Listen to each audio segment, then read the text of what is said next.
was done lying to myself about how much, I actually wanted to do this for the rest of my life. I didn't. And, decided to, do that painful career change that, you think about doing, but you never actually want to do. I finally got around to that. And, I knew that change was going to be in finance. And that's what made me want to come out to New York, because as I'm sure you guys are aware, there's a dime a dozen entry-level tech jobs where we are out west. Not the same for finance. The only real entry-level finance jobs you find in California, for the most part, I'm talking, a lot of what I'm going to be saying tonight is going to be, talking in generalizations. But, financial advisors, and there's not that much sell-side finance or buy-side finance in the sense of hedge funds and family offices and the like. And then, of course, you can always get an entry-level insurance job in California, of course. So that's the reason why I decided to come out east, was because if you want to get into this area of finance, the traditional Wall Street, buying and selling, two phones, being screamed at by some 45-year-old Italian man who's been divorced 4 times, all day for 12 hours. This is the place to do it. So that's what brought me out here. I was dating I'm actually engaged to her now. I shouldn't use the past tense there, but she works at BlackRock, and so she had the opportunity to move out to New York. It was kind of a standing offer that she had, and so she was obviously willing to make that jump with me, and so that made the transition easier. I came out here, and like a lot of people do when they make a career change, I decided to go for something kind of in the middle that would play to my strengths that I already had in technology, but also kind of move me closer to where I eventually wanted to go. And so that for me was selling market industry research, mostly to finance, but also to well, I guess it's technically finance, but do we really consider accounting and guys who evaluate equipment and stuff like that? Finance, I mean, sure, but so I did that, and that's really when I started getting into high gear with the job search. And I quickly realized that the traditional methods of getting a job weren't going to work. And being in New York and sending resumes on your laptop sitting in your apartment is exactly the same as sending is doing that from San Francisco. The reason the whole benefit of being here is being able to leverage those alternative methods to getting into this business. I'll pause for a second. I have a tendency to ramble, as Jacob knows. Usually when we talk on the phone, it's like me talking like 99% of the time. And then, every now and then he'll say something just so I know that he's still on the phone listening. And, yeah, that's okay. No, and then every now and then I get a good response, so I know that he actually likes what I say. So, or he's just really good at pretending. Well, yeah, it's one of those. So let me follow up with a couple things here. So disclaimers, I guess. So I did start recording, and so just so everybody else knows, you already know that by now, but this is being recorded, and I'll make this available to everybody through our Chico State Media program, and then Colby, I'll make sure you get a chance to see it too. And then the other thing is we do have, so for those of you who sent me messages for the extra credit stuff, I got that. And then there is a program for Chico State College of Business where they do a participation, like a series. If you participate in a series of events, you get raffle ticket kind of thing. And so you have the ability to win, I think, AirPods and some other things at the end of the semester. And so I will post the QR code for that as we get a little later into this workshop or info session. And so Colby, I can see you moving around. Can you maybe just because not everybody kind of knows the layout of the exchange there, can you maybe tell us a little bit about where it is you're walking around and what's going on? Yeah, absolutely. Let's do a little tour. Let me check one more place for my earbuds. Is that what you've been doing? Walking around looking for your head? No. I've been walking around because I have unmedicated ADD. Oh, Um, okay. but my earbuds would be nice, just because even when there's literally no one here, there's still a noise to this place. It's like a big city, in the middle of the night. There's ambient noise. I think it's Got because it. there's like a million, you know, $5,000 each computers here, and they all have very heavy duty fans and cooling equipment. So all of that, all those fans combined is what creates that noise. Anyways, so what'll make the most sense? Okay, let's do this. Let's start with an image that everyone knows, and then we'll kind of work from there. Sounds good. Camera around. So there's the bell, of course, and the podium. We all know that. That's, when you watch CNBC, they always show the opening and closing bells. Right next to that is the CNBC booth. They're the largest media on the floor by far. So I am in that post right over there. The two places that you find brokers are one of the species that you'll find on the floor of the New York Stock Exchange.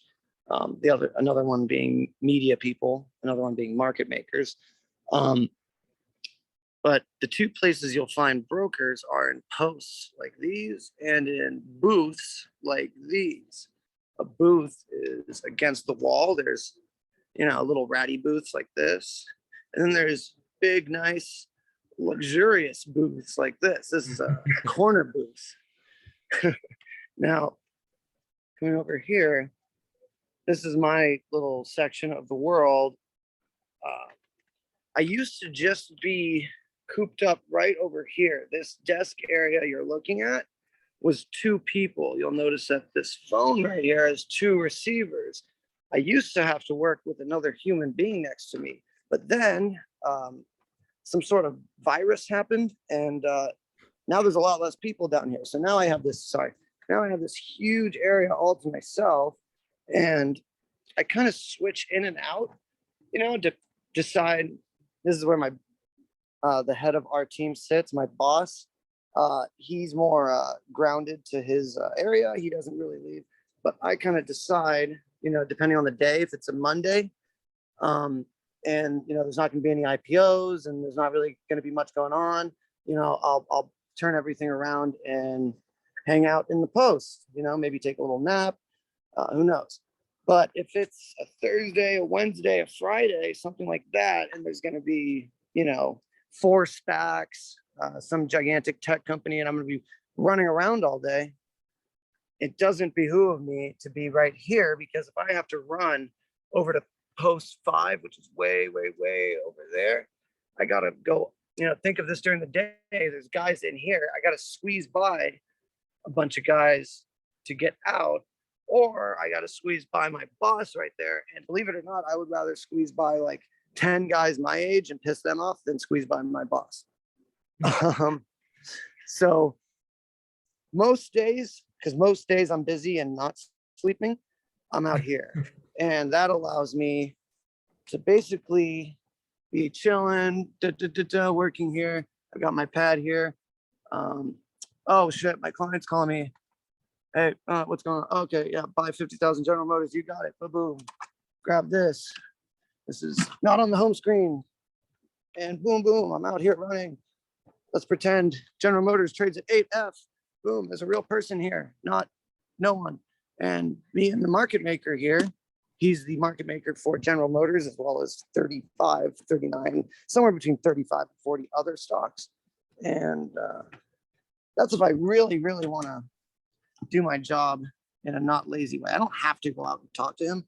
I can just sit here and buy the stock right there. But since I am an excellent trader and always try to get the best prices for my clients, I'm going to go out and talk to that market maker and see what's going on with the stock and see if there's anything I should know before I go and spend millions of dollars of my clients' money. Makes sense. So do you have to Wait, memorize? hold on. Back to the tour. Real quick, we'll go through this. So this is the back. This is the back of the exchange, Jacob, and company. So this is all the back wall. All right, we'll walk this way. That's kind of the middle right there. And then remember, that's where we were, right? There's a bell over there under the American flag. And then there's CNBC. And then there's big, gigantic Post 8. That's where GTS is. They're one of the market making firms here. This is where, this actually is the television channel Cheddar.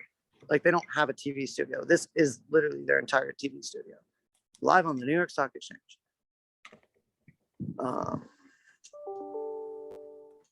This is a post that is all brokers.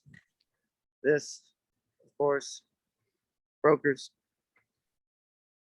Down there's options. We'll go look at the options. There's a whole other area of the floor. We'll go look at that in a bit. Coming down the other side, this is another post that's all brokers. And then here is what's called the ramp. This is where all the 90 trading officials sit. This is where if that handheld that I showed you a little while back breaks, you know, I run over here and throw it on the ground and say, your stupid technology broke. You know, what the F? Give me another one. You're costing me money. I'm gonna get fired because of you. You know, that type of thing. So now we're over in the other corner. Now, this post right here, see how, oh, you can kind of see it, Citadel Securities. So this right here, post 5, and then post 6 over here, and post 8 right here. These are the market making posts. So these 3 gigantic posts, boom, boom, boom, this kind of triangle right at the front and middle are where all of the market makers who make markets for all of the 4,000 and 5,000, whatever, I forget how many, NYSE stocks sit. So here's where you walk in from, or one of the places, the main entrance, I guess you could say. Walking up. And this is what you walked up into. So you got Citadel. Here's more CNBC. A lot of CNBC on the floor, man. A lot of CNBC on the floor. But then everybody, I saw you got Bloomberg terminals too. CNBC isn't offended by that. Well, CNBC, that's a whole other business for Bloomberg. You know, the Bloomberg terminals, that's Mike's original. That's Mike's original business. He used to just be a data guy, and then he decided he wanted to do the news too. I mean, look, Bloomberg is a rare, unique company in the sense that they've never really had any real competition for their product. They've essentially just been able to compete on, or not even compete, but exist in the marketplace unopposed their entire existence. Yeah, there's a lot of reasons for that. But now we're getting into the options area. Now I can't come in here during the day. If I come back here with my pad, I will get in a lot of trouble. Oh, really? Yes, because I could come back here and I'm seeing options stuff and getting options data. As you know, an option is a security that is a derivative tied to an underlying security. So these guys all back here, it's a whole other floor, you know. These guys back here are trading derivatives, contracts for 100 shares of the stocks that we're trading out here. Now, if I knew, hey, there's a guy in there who's bidding for, you know, 500,000 contracts. Remember, each of those contracts is for 100 shares of Apple. You know, that's information that I shouldn't know, right? Got it. Does that make sense? Yeah. So it would be a little bit like a front running kind of thing, huh? Just like at an investment bank or broker dealer that has information barriers. Information barriers that are both physical and, you know, like walls and glass doors and stuff, but also, you know, information. I mean, for example, we actually in our office, back to my area, in our office at 17 State Street. I can share some pictures of that if we're gonna have like an email thread going around after this. They actually, since we're growing so fast, they ordered us to to get another floor in our building. Because they said, you guys are too big of a bank now to have your sales, trading, and investment banking all on one floor. Hmm. It's this industry is more regulated than any other on the planet besides pharmaceuticals. When it comes to regulation, this is it. It's one of the big reasons why Mike Bloomberg still has a monopoly on equity and bond data 30 years later. Got it. But in reality, the only people who still need Bloomberg these days are bond traders, because they're the only ones who are still trading in the old-fashioned way. You know, oh God, call Mike. No. Oh, put Mike on with Pete. Oh, Pete, talk to Mike. You know, like doing that kind of stuff. Everything else is just electronic these days. Even me, even the guys who are trading here, we're doing so using. I mean, what does this look like? Does this look like? I'm sure you guys have seen the black and white pictures of brokers at the New York Stock Exchange back in the day. Back in the day, this floor, you couldn't even see the wood. It was just paper. It was white. If you look at old pictures of the New York Stock Exchange, this was so littered in paper. It was, you could not see the wood. And it was actually dangerous, because if you were running, one of the biggest rules here is no running. It's like a pool. You would slip and fall because it was covered in paper. There's no paper anymore. There are obviously still advantages to trading on the floor and in person. Those advantages are mainly for our clients and in connecting buyers with sellers and that traditional type of brokering. But we already knew this, but COVID was the New York Stock Exchange's first opportunity to put their business continuity plan into place. And they did it successfully. I'm sure you guys noticed that stocks kept trading throughout the pandemic. I was at home in my pajamas, but things still happen. I mean, you guys have all heard of the NASDAQ. This big, beautiful building. Sound like Trump. Big, beautiful building. It doesn't. There is no big, beautiful building for the NASDAQ. You can't get that Caesar's Palace ceiling at the NASDAQ. You know what the NASDAQ studio? Or sorry, you know what the NASDAQ is? It's a TV studio. It's where CEOs go to pat themselves on the back when their IPO happens. But there's no one there trading stocks. There's just media people. That's it. Okay, so I got some questions for you, and I want to make sure we get through some of them. Jacob, don't let me ramble. You gotta. I know. I'm gonna start interrupting you a little more now. So okay, so Dylan had asked because you were talking about applying and to jobs and having the alternative method of applying, and I think what he meant was rather than wallpapering the world with a resume, like getting out into New York, right? And so can you talk a little bit more about alternative applying as you said it? Absolutely. I'll start high level because this doesn't just apply to what I'm saying. It fundamentally doesn't just apply to applying to jobs and getting jobs. It applies to everything in your life that is a zero-sum game or something where you're competing with other people, for something. The traditional game that everyone plays is you find the job posting and you send your application with the best resume you can come up with, best cover letter you can come up with, and hope for the best. Now, you can play that game, but it's going to be very, very, very difficult for you to win that game. Now, part of that is outside of your control. Anyone who knows this industry knows that it is hugely incestuous.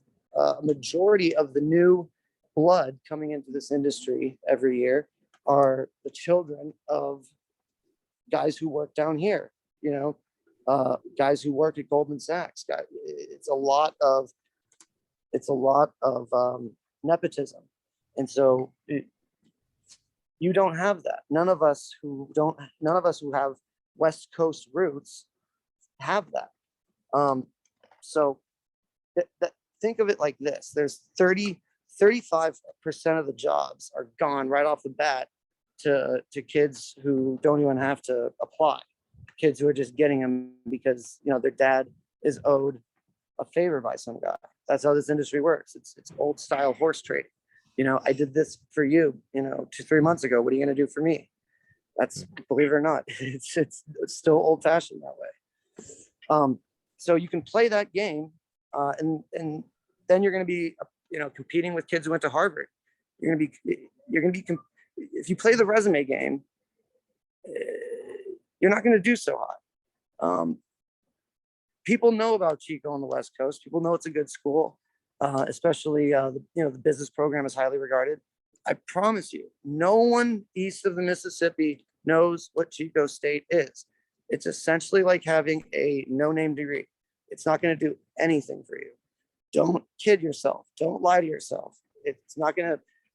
I'm not going to lie to you because it's not going to do any good. You're going to this school that, trust me, I love it as much as you guys do. It's not going to help you at all. Not one single bit. So throw any, you know, you shouldn't have any delusions. I'm sure your professors aren't giving you them that you know, that the name of the school is going to propel you to great heights. It's not. What I'm suggesting you do is play a different game. There are other ways to get jobs. Think about the kids who are getting these jobs because their dad does this. You know, the way I tried the traditional method, and, you know, mixed with calling, you know, my new clients and new contacts I was making at this market research job, and trying to get in the door that way. It was all too slow, and it was too traditional. It was too online. It wasn't working. So what I did, and it sounds stupid, was I just changed where I drank. I started drinking on Wall Street. I started drinking where the guys down here drank. Hey, I that's what started to get Chico to know State them. students are good at. We knew this part. Look, play to your strengths. That's why I started this with, you know, hey, high level. This isn't just about applying to jobs. Do this in everything in your life. Look at it and say, you know, you don't always have to play the game that is presented in front of you. Just because that's the game that everyone else is playing doesn't mean it's the only game that gets you from A to B. You know, there's other ways. I got into this business by meeting people who mattered, by getting to know them and getting them to trust me that I was, you know, educated and smart enough to do this. Trust me that I wasn't going to screw them over. There's a lot of things in this business, especially, that you just cannot show on a resume. I'm not saying you in particular because you're dumb or ugly, but no one can, because a resume is a piece of paper and people lie on them. You know, that's the one constant about every resume, is every single one is bullshit. You know, there's a ton of stuff that the resume can't tell you, that people who make hiring decisions in this business, especially in the traditional corners of this business, like what you're seeing behind you, what they're looking for are that old school, you know, handshake, you know, look me in the eye, hey, you're gonna screw me, huh? You know, that kind of stuff. I swear to God, I'm not even messing with you. So figure out, you know, hey, what's a game that how can I flip the script? How can I change this up and make this work for me? What am I good at? What do these guys do? These guys who I want to be like, whose job I want to do. What do they do that I'm good at? I'm pretty good at drinking. I'm pretty good at making friends. I'm pretty good at telling stories. You know, I'm pretty good at talking about economics. You know, I heard they like doing that too. So I just went and did that where they do it, and voila. Cool. So you got to be a little bit social, but then you get out there and you get your name out there. You get to meet some people, and, you know, one thing leads to another, huh? Yeah, I mean, we're assuming that. I mean, I saw some faces coming in when I was joined on my computer. I mean, it looks like a pretty good looking group of people. You know, you wouldn't be at Chico if you couldn't talk to people, if you didn't like to go out and have a beer every now and then. You know, be yourself, unless yourself is stupid and you have to work every day to try to counterbalance that and seem smart. In that case, keep doing what you're doing. But Be yourself. Believe it or not, it will work, but you have to put yourself in positions to succeed. You can't just, and I did this a lot when I was young in a lot of situations. And looking back, it seems so stupid. I knew that I needed to, to do this. And I would do things like, I'm going to send, 20 applications out today. And I would do that, like an insane person, day after day after day, despite getting no results. But I thought, for the longest time, I thought that, oh, well, at least I'm doing it. At least I'm trying, at least it, all this stuff that people tell you when you're a kid. I promise you, when you graduate from college, trying doesn't matter. It doesn't count for shit. If you stay at the office all night trying to figure out, what your company does, your bosses aren't going to care. They're going to fire you because you couldn't figure it out. The adult world is brutal. And so learn how to be brutal. Or learn how to survive in a brutal existence. I don't know if this was like a question that anyone asked, Jacob, but I love talking about office politics and that type of thing. Okay. So if there's anything about that, I'd love to get into that a little bit, because that is an area where I made a ton of mistakes in my early career. And I could probably maybe help out a couple, Okay. probably just the guys here. Let me rapid fire some questions at you, and then maybe we do that too. Sounds good. Okay, so what about this position? Was the position that you got here, was it something that you expected to get, or did it surprise you that you ended up working on the exchange floor? So I did not start at this company on the exchange. When I started at this company, I was just like a trader, and for the first 2 months, all I did was study for tests, and well, actually for first month actually, and then I got my 7 and as test SS. But I did not start this job with any expectation of going to the exchange. Got it. Okay. And then what's your favorite thing about the job, and what's your least favorite thing? My favorite thing about working down here is you feel like you are truly a part of history.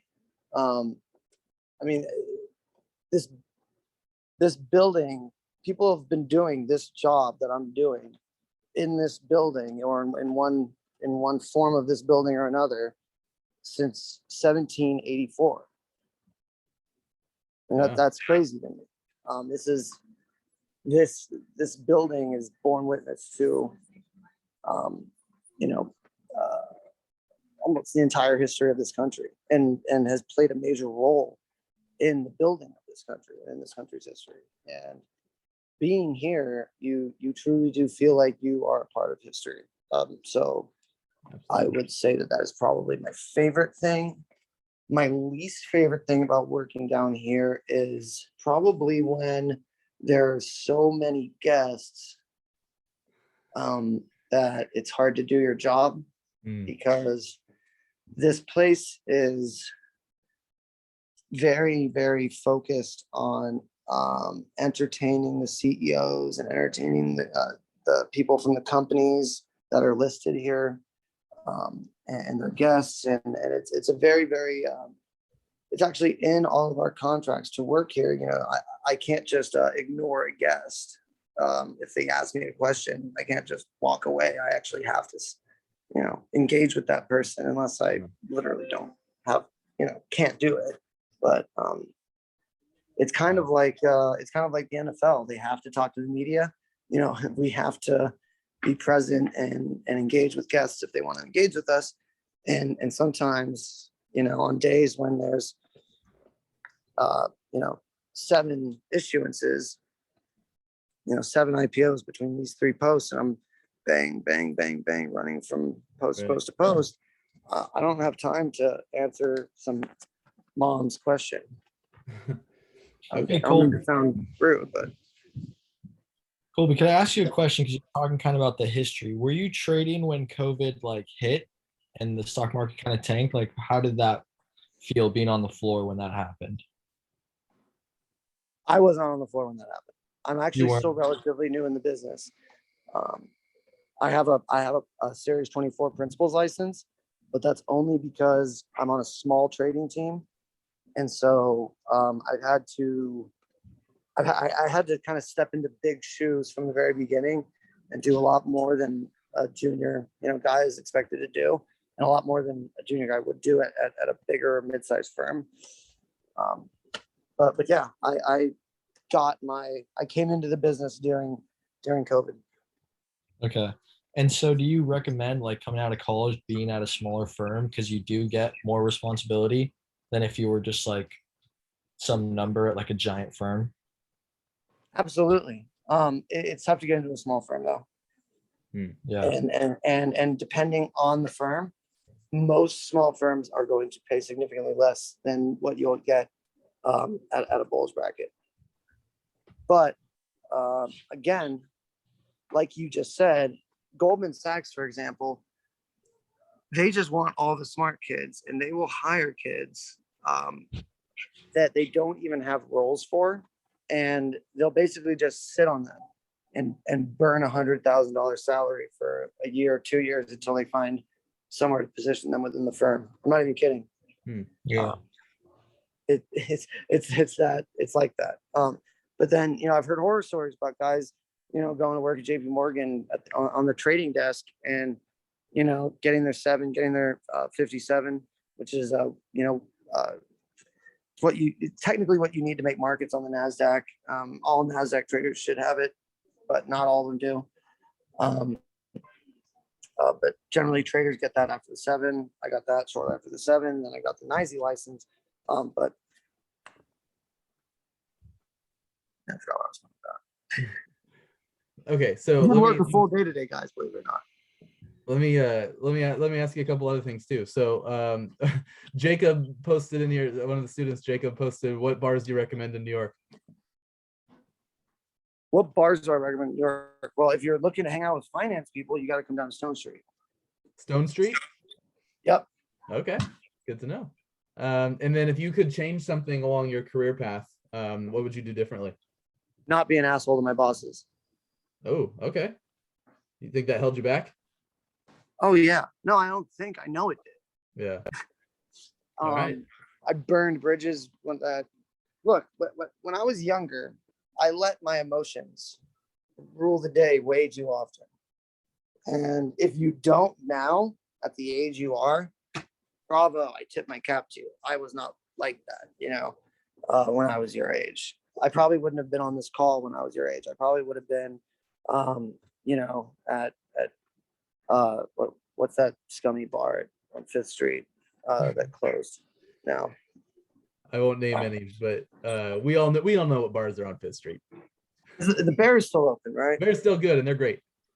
Yeah, I mean, I once drank like 2,000 beers at the Bear in like I forget how many month period, but there was like a plaque with my name on it somewhere. Oh, great. That whole place is just one big fire hazard. Anyways, next question. Okay, Brady asked, what can somebody do to stand out? Because the question is more like, if I'm networking at bars and stuff, maybe it's a matter of luck of meeting the right people. What can somebody do? No, this isn't a matter of luck and meeting the right people. You got to kind of have an idea of LinkedIn is your best friend when you're doing this kind of like boots on the ground networking. You want to have an idea of the firms that operate down here in this area, and go on LinkedIn and look at those firms, and the probably most useful part of LinkedIn for a job seeker is that view where you just go to all the employees for a given company, look at their faces, start matching faces to people at the bar, and then you'll be like, oh, that guy's the head of institutional sales. Oh, that's John. He's the head of prime brokerage services. That type of thing. I really mean, stock the companies that you want to work for. It actually works. Got it. Hey, I see in the video, I can see you got badge 1776. Is that a decoration or you actually are that badge? That is my badge. Oh, that's awesome. This guy retired. So 1776 is one of the few. It's the only 4-number badge besides 1000 that has been continuously or near continuously worn since 1784.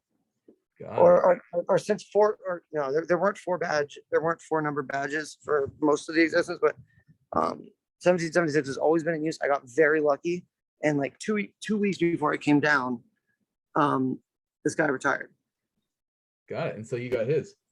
I was actually the only new member of the New York Stock Exchange during the COVID-19 pandemic.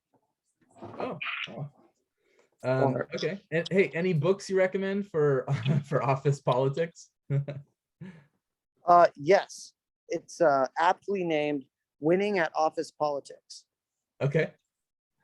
That was a question from Jesse. If Jacob could make, like, I don't know, like a gigantic email thread, and Jacob, if you have my personal email, use that instead of my company email for this. I'd love to send over some helpful stuff for you guys. Can do. If you can send And it to then, and then me. also I'd like to share my contact details, my LinkedIn. I'd like to try to, if any of you guys want to come out here and be, in this part of finance that just doesn't exist in California, I would love to be, the guy on the East Coast that can help you guys navigate this. I was gonna say sea, but it's more, I don't know, it's more of an ocean. It's Sure. daunting.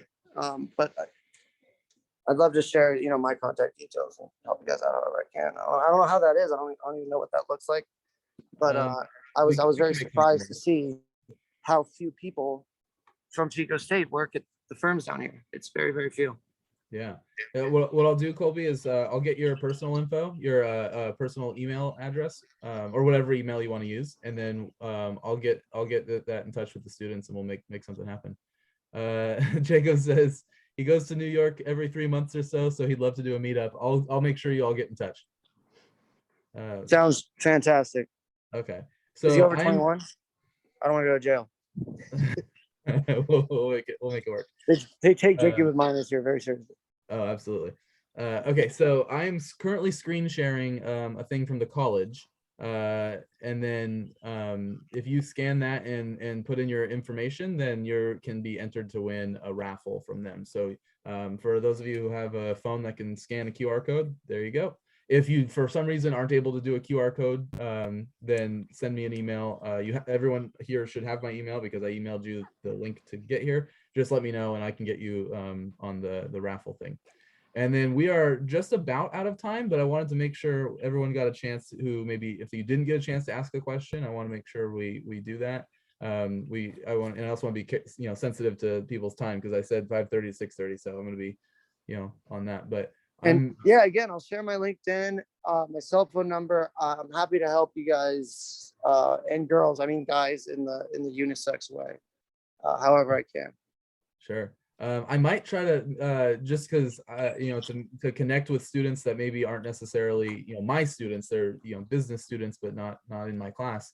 I might try to connect you with either maybe the investment club, our investors club, or I can put some stuff on our website, or we can get a Discord going. There's a lot of different ways we might make this work. So I'll be in touch with all the students, and I'll be in touch with you, Colby, to make sure we can share contact info and stuff. Sounds great, Jacob. Thanks for putting this together again. I'm looking forward to doing more stuff like this in the future, except better organized, and I'll figure out how to get my camera on my phone, on my computer to work, so I'm not giving you guys seasickness next time. No worries. Nico asked, where can I locate the recording for this meeting? So it takes like a good couple hours to render all this stuff, but once this recording's done, I can make it available on our make it available on our website, which would be csuchico.edu/CEF. And I'll edit our website to have a link for like past videos and things from events. So we'll be able to make it that way. Or if you can't find it, send me an email. I'll put my email in the chat too. Or you can email cef@csuchico.edu. But